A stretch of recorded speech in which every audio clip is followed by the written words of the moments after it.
Hey guys, welcome to Digit.in, and what we have for you here today is the Samsung Galaxy Tab S5e. This tablet is priced at about 40,000 rupees, which puts it about 5,000 rupees less than the iPad Air, the 2019 edition, which starts at about 44,900 for the Wi-Fi only 64GB variant.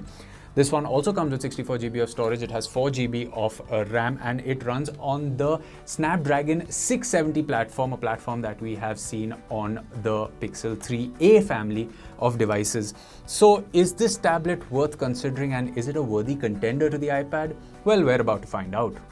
So kicking things off with the build and design, as you can see, it has this really nice gunmetal finish. The tablet is actually really slim, and if you can see it out here, there is a small bump on the camera of the tablet, but it's nothing that will make it wobble when placed on the table. It has 4 speakers, 2 on each side when held in landscape mode, and the speakers are actually pretty good if you are going to enjoy content on it.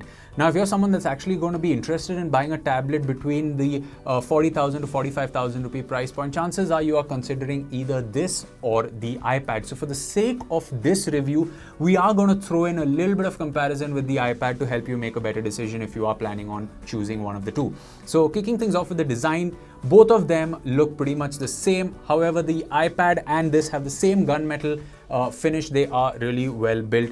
You have 4 speakers on the Samsung Galaxy Tab, but on the iPad Air you have just 2 speakers, and both of them are firing in the same direction, so you really don't get good stereo separation if you are going to enjoy a movie. On this one, however, you have 4 speakers giving you a pretty nice experience. Let's just say if you want to show people a really cool trailer, and if you are in a slightly noisy environment, you really don't need to worry about bumping the volume up to full and huddling around. You can hear it pretty clearly. Coming to the display, this is a 2K display, and if you are going to watch content on, let's say, platforms like YouTube, you will not be disappointed. Everything looks really crisp. Even if you play a few games on this tablet, you are going to enjoy the experience, especially since it's got this nice 10.5-inch layout. However, there is one thing you need to know. Now, if you're someone that's going to watch a lot of Netflix, for example, you don't get the HDR option to watch Netflix on this tablet, which the iPad Air has, making the iPad Air display that much better if you are someone that is going to enjoy movies. However, the brightness on this tablet, on the Samsung tablet, can be bumped up that little bit extra if you are in an outdoor bright environment directly under the sun for visibility, and it was there on the Samsung Galaxy Tab S4 as well, which we reviewed earlier. And let's just say that it really works. If you are going to use the tablet under direct sunlight to read some emails or check social media, you should not have a problem. However, movies with dark sequences will still have a problem under direct sunlight. Now, coming to the battery life, you can expect close to 10 to 12 hours of playback, be it from online streaming services, and a little more if you are going to watch it offline. The iPad's battery life is, of course, on similar ground, so it's actually dependent on your usage. You keep the brightness on auto and play binge watch a series, let's say Stranger Things Season 3, if that's what you're watching right now, you should be able to get through the entire season of 8 episodes in a single charge and still have a little bit of battery left, provided you keep the brightness on auto. You bump up the brightness, you will lose a little bit of battery life.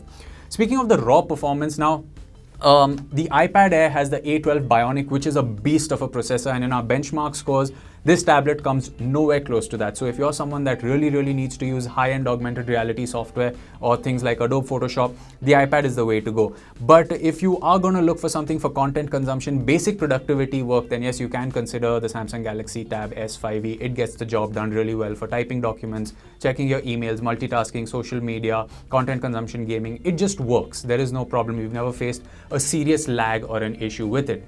But this tablet supports what Samsung calls as their Samsung Dex, which really makes this into a laptop kind of experience. And for that, you need this.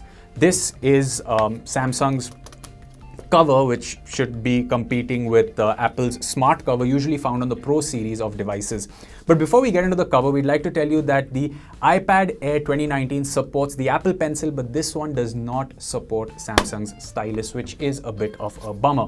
Getting the worst of this case out of the way, when you want to hold it to watch something, you are kind of typing the keys at the back, which can get a little annoying. This is something we've seen in first generation convertible laptops, and that's probably the only drawback I have with this cover. Apart from the fact that you can also just prop it up in a single position, there is no way to incline it or decline the screen more if you are going to type on it. As far as the typing experience is concerned, it is a lot better than the smart cover we've seen that Apple brings with its iPads. So that is definitely a good thing. But when you go into Dex mode, it changes things to give you more of a desktop environment.